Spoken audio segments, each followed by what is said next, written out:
She might not be able to save him anyway, but she could at least try. There might still be a chance.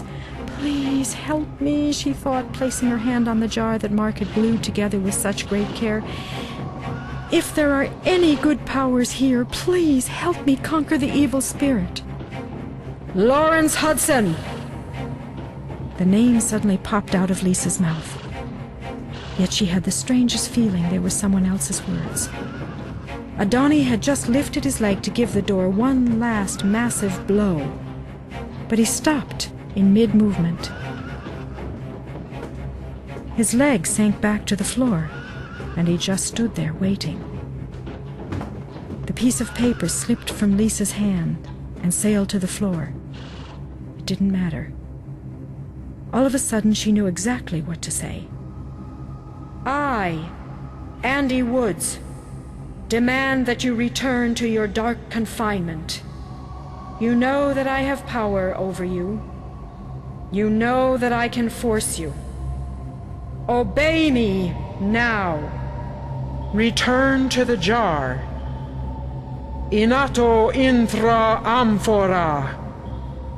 The last 3 words were uttered with such immense force that at that moment the voice did not resemble Lisa's at all. A strong male voice called out the command. A shiver went through Adani's body. The big horse rolled his eyes and gave a piercing whinny. "The cork! Quickly! Take the cork out of the jar!" Lisa hissed without taking her eyes off Adani. Over the horse's head, a sickly yellow-grayish cloud was gathering. Lisa had seen it before, when she broke the jar. For a few seconds, the cloud hung there without moving, and then a strange sucking noise came from the jar. It sounded like someone had turned on a vacuum cleaner. The cloud was pulled toward the jar with a scream of protest. As the last whiffs of cloud disappeared into the opening, Karen was ready. Quickly, she propped the cork into place, sealing off the jar.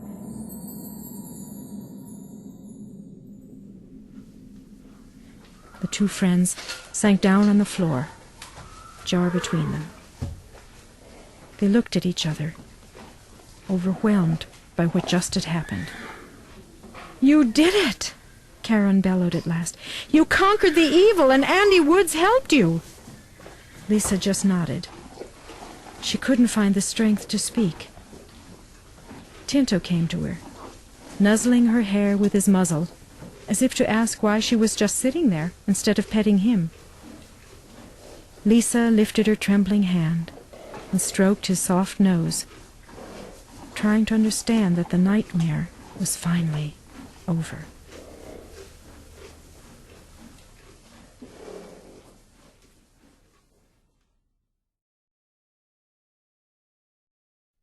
Locked in forever. "Now the jar is sealed forever," Marc called through the open car window. Lisa and Karen had just returned from a short ride when the car, with Suzanne behind the wheel and Marc in the passenger seat, drove into the stable yard. "We've been in the forest and buried the jar in a remote place where no one will ever find it," Marc smiled, triumphant. "At least there's no danger of it being broken accidentally," Karen said, giggling. They had helped Marc seal the jar in a thick layer of concrete, so they could be absolutely sure the evil creature was trapped forever. "I haven't thanked you properly for what you did," Marc said. "To think that I was too stubborn to listen to your warnings. Boy, did I get an eye-opener yesterday. Suzanne and I can thank the 2 of you for saving both the twins' lives and mine. When I think about what could have happened, I get the creeps. And I almost had Adani put down. Poor Adani, none of this was his fault. You tried to tell me, but I refused to listen. I honestly thought the horse had become totally crazy.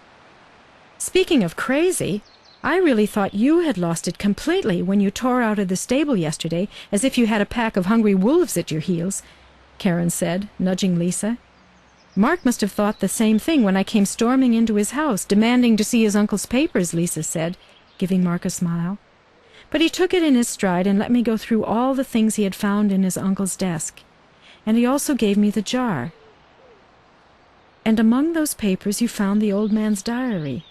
where he had written down the entire story, Karen said, shaking her head. It's hard to believe that so much evil could come from a quarrel about a stupid piece of land. The whole thing began with a man called Donald Woods. He was Andy Wood's father.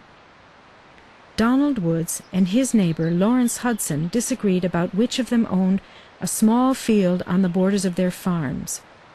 The discussions developed into a violent fight, during which Lawrence Hudson was so severely injured that he died. Before Mr. Hudson passed away, he swore that he would come back to haunt the Woods family. He would not rest until he managed to get rid of every single member of the family. According to Andy Wood's diary, Mr. Hudson had succeeded in killing Donald Woods, and he came close to killing Andy Woods as well. But Marc's uncle had escaped, and with the help of some magic formulas he had found in an ancient book, he had managed to get power over Mr. Hudson's malevolent spirit. He forced the spirit into a solid jar, sealed it carefully, and kept it safely hidden in the stable. It was safe there, as long as nobody opened the jar or broke it.